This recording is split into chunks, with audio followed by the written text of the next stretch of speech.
At the beginning of the episode, three scientists drive to a beach, while one of them, named Steven, narrates about a naked dead giant. The day before, a massive storm had hit the sea, which washed up a dead body of a giant to the shore.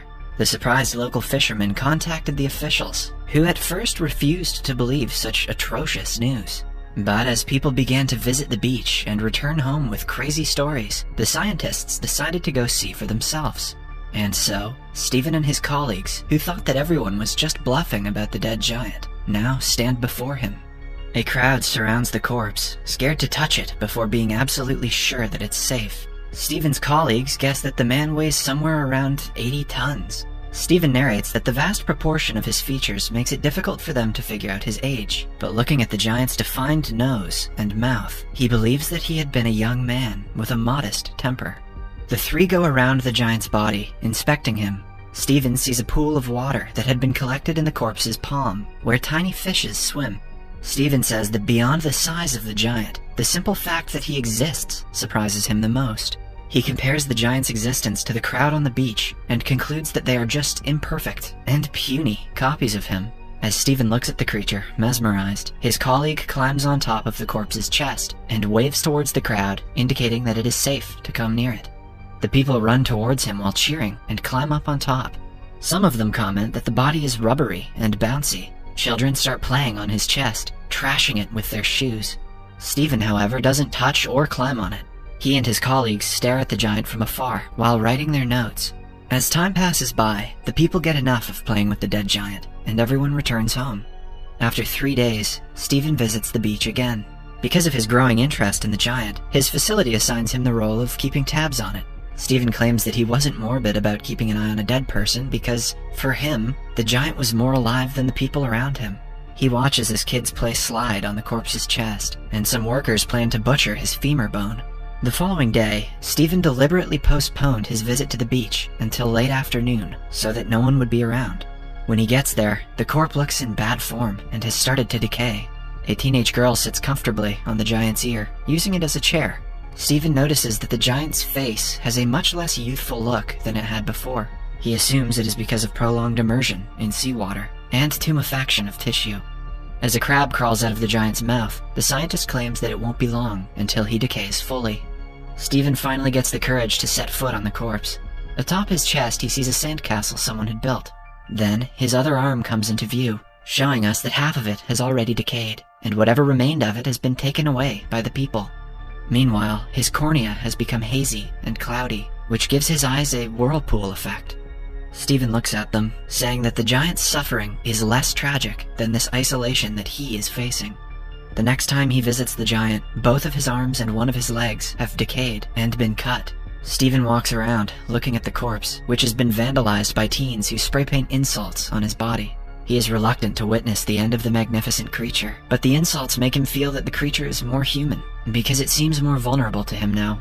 When Steven comes to the beach the following day, he is almost relieved to see that the corpse's head has been removed. Birds eat its flesh as Steven watches it from afar. Without the head, the corpse looked less human, which reduces Steven's relationship with the corpse that he had formed. After that day, he doesn't visit the beach for a few weeks. On his next journey, he witnesses that any feature indicating that the corpse was once human has vanished. The only thing that remains is the decaying gut of the once magnificent creature. By now, the interest of the crowd in the giant has expired. Months later, after the giant's arrival has been forgotten, various pieces of his body can be seen around town, especially his bones, which are used as decorations.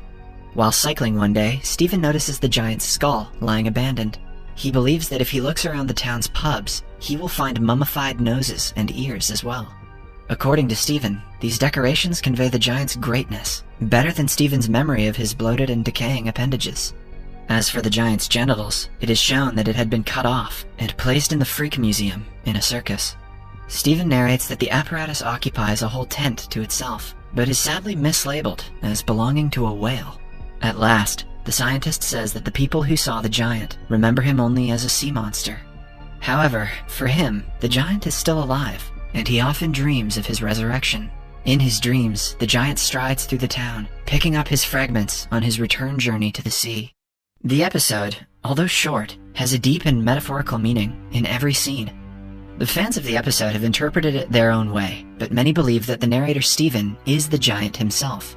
Stephen feels the pain of the dead giant when no one else can. So, some fans think that Stephen and the giant are the same person. The giant might be trying to communicate through Stephen. Moreover, the way Stephen describes several stages of the decaying of the corpse in such detail makes one wonder if he is the one going through the stages. The decaying of the giant's corpse is also seen as a metaphor for several things. The narrator, Stephen, observes the decaying of the corpse very closely at every stage. First, he sees the process that was supposed to happen, that is, his body decaying by the passage of time. Then he notices people starting to amputate the corpse, treating it as a commodity. And the way humans treat him poorly showed him the extent of consumerism and exploitation that is considered normal in today's world. As the story progresses, Stephen begins to question what it means to be human, and when do we decide that we have lost humanity? Until the corpse had no head, he thought of it as a human just like him, and the others around him. In fact, he believed that the giant was more of a human than tiny creatures like himself. However, after Stephen's sympathy towards the giant dropped, when he saw him only as a mass of flesh. Throughout the episode, we do not know who the giant is, or where he came from. Rather, the drowned giant focuses more on the contrast of Stephen and other people's feelings towards the giant. In the book itself, J.G. Ballard concludes with the detail about the giant's appendage being displayed in a circus. This is to emphasize how much the giant was humiliated, even though he possessed a greater existence than them all. It also denotes humans' superficial and exploitative nature. Moreover, his genitals were labeled to be of a whale's, and his bones were mere decorations for the people. Here, it is clear that the giant has been completely stripped of his humanity. However, Stephen describes the genitals and decorated bones as the only things that convey how magnificent of a being the giant was. Although he loves and remembers the creature more than anyone else, he believes that his memory of his decaying body would have never conveyed his greatness the way his preserved body parts do. The giant was just a myth before being washed up to the shore. People experienced his arrival for a short while, but forgot about him soon, turning his existence into a myth once again. We humans, like the giant, will someday fade away, and remain only in the memories of the people we met. But eventually, those memories will fade as well, and we simply cease to exist. Whew, boy, that got dark.